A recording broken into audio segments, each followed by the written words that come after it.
Shalom, this week's parasha is Parashat Vayakhel. We are going to read about how Bnei Yisrael, in practice, built the Mishkan. This parasha, in its text, is very similar in content to Parashat Terumah. Terumah is almost entirely in an imperative form or future tense form. You shall make, you shall do this, do it like this. And Vayakhel has how it was actually done. Mostly the actors are Moshe Rabbeinu, the Jewish people, and Bitzalel and Oliav. It's written in the past tense. But before we begin with how they actually built the Mishkan, we read how Moshe Rabbeinu gathered the people. That's what Vayakhel means. He gathered the people. And before he told them, we're going to build a Mishkan and we need donations of materials, silver, gold, etc., he told them they have to work for 6 days. And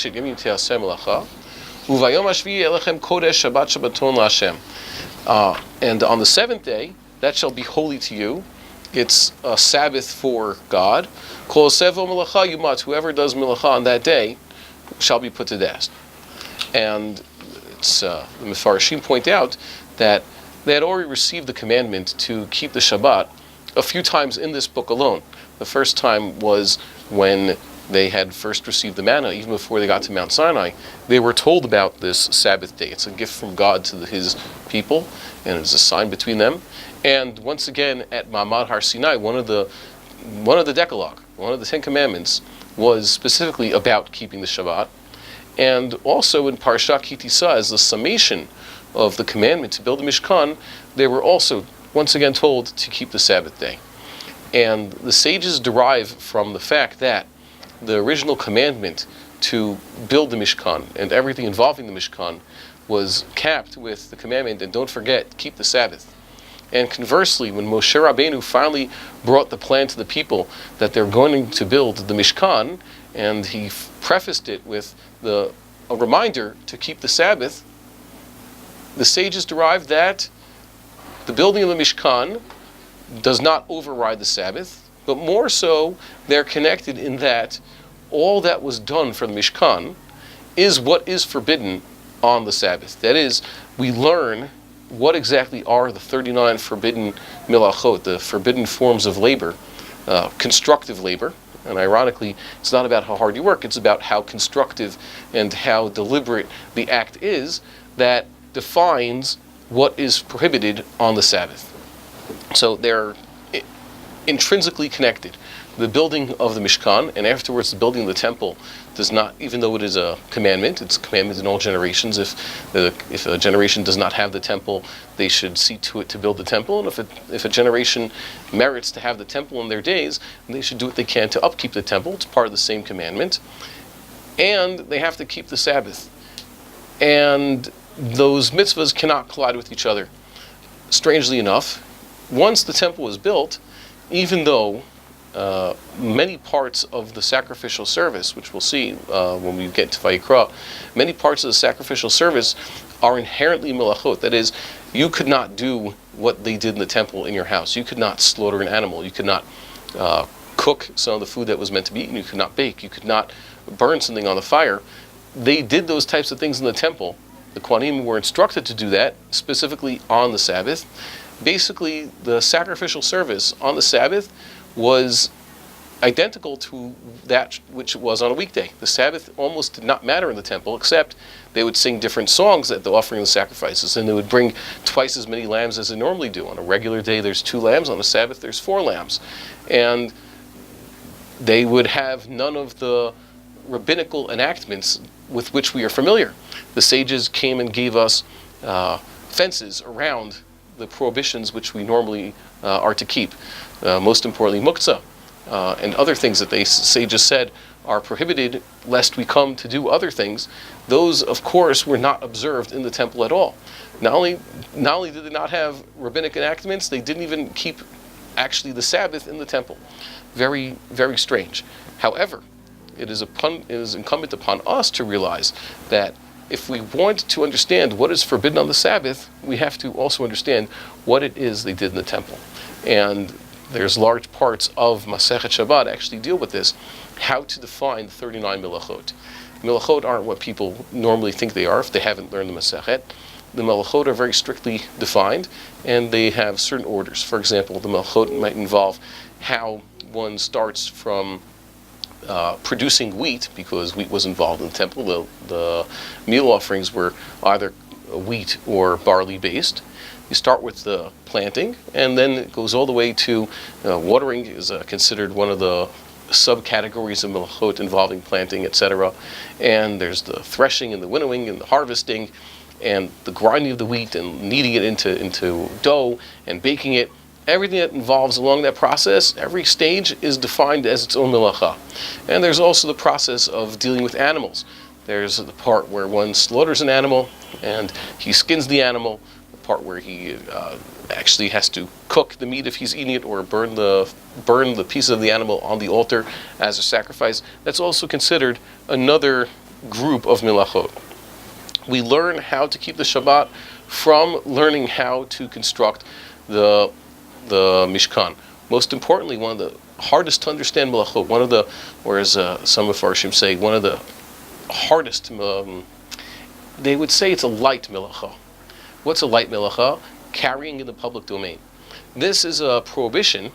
Carrying something in your hand is not a prohibition if you were doing it under a roof in what's called the private domain, or in a place that's fully enclosed on four sides. It's okay to carry around the sefer.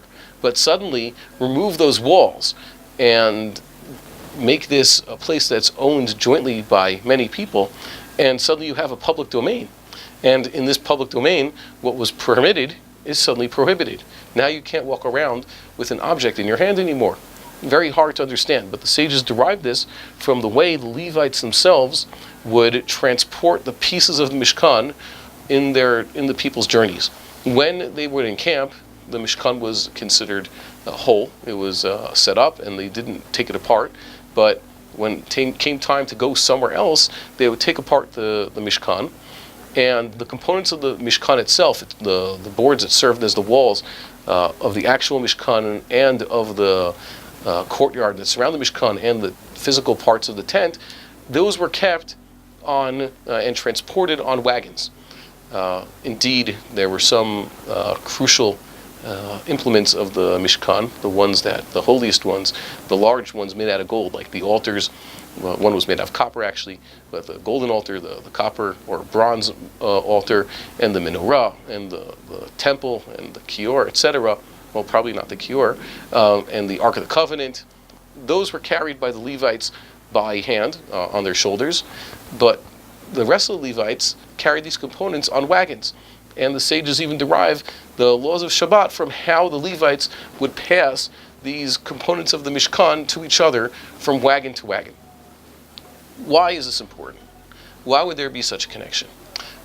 Some say that the creation of the world culminated in the Sabbath. But God had not chosen his people yet. There were no Jewish people. He did not give the Sabbath, the Shabbat day.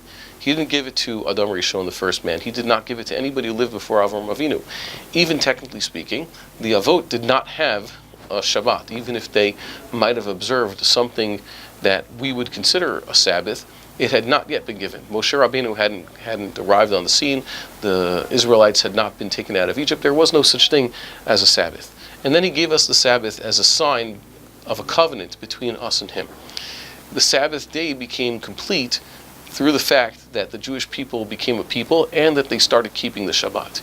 The Sabbath day is a culmination of creation, and now the Mishkan is going to be a microcosm of God's creation. The Mishkan represents the unity of God's creation, how it's supposed to work in harmony, and how it represents a place. First it was mobile, but eventually became a permanent place. The Mishkan and Mikdash after represent a unity that can be found within creation, a perfection that can be found within creation, and therefore the Sabbath day has to also have a connection to this commandment to build this place for the resting of the divine presence. It used to be when God first created the world and mankind sinned and man was corrupted, God's glory filled the world in a way which we could not comprehend. The sages describe this in almost metaphorically speaking, as the primordial light. God created a different type of light at the beginning, a light that still exists, but one that we do not see all the time. The light of creation, they call it. And mankind made that light dim. God hid that light, so to speak. And God's light is brought back into the world through the construction of the temple and the maintenance of the temple. When that light became dimmed, that was the end of the Sabbath. God allowed that light to persist that first Shabbat, but then he took it away from man and taught man how to make fire and artificial light, and that's how he got through the dark nights. But now we have the capacity through the keeping of this commandment to bring that light back into this world. God's presence God's presence rests among the Jewish people when they maintain a Mishkan. Every Jewish home is also like a Mishkan, as we mentioned many times. We have this place to enter into contact with God. Every Shabbat day is the holiest day of the year. People say, oh, Yom Kippur is the holiest day. Some holidays are holier. No. Every day is almost as holy as Shabbat. Shabbat, the weekly Shabbat, is holier than all the holidays. It is the holiest day. We don't even have to go on a pilgrimage to the temple on that day. That's when the divine presence, so to speak, even enters into every Jewish home. Shabbat and the Mishkan are connected because both of them show that there's God's presence within the Jewish people. It is no coincidence that Shabbat is the vehicle, the worldwide vehicle, for what they call Kiruv Levavot, or Kiruv Rechokim, bringing those people who are distant from godliness back to God, bringing people closer to Yiddishkeit, closer to the religion. Why? Because people know the Shabbat is intrinsically different. It is a time when holiness infuses every person and everyone. Only how? Once they decide to keep the Shabbat.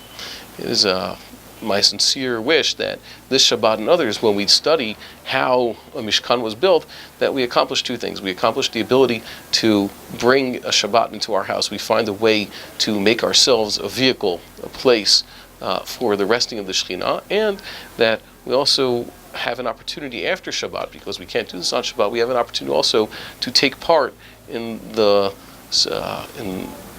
treasured and cherished mitzvah of building the temple. Shabbat Shalom.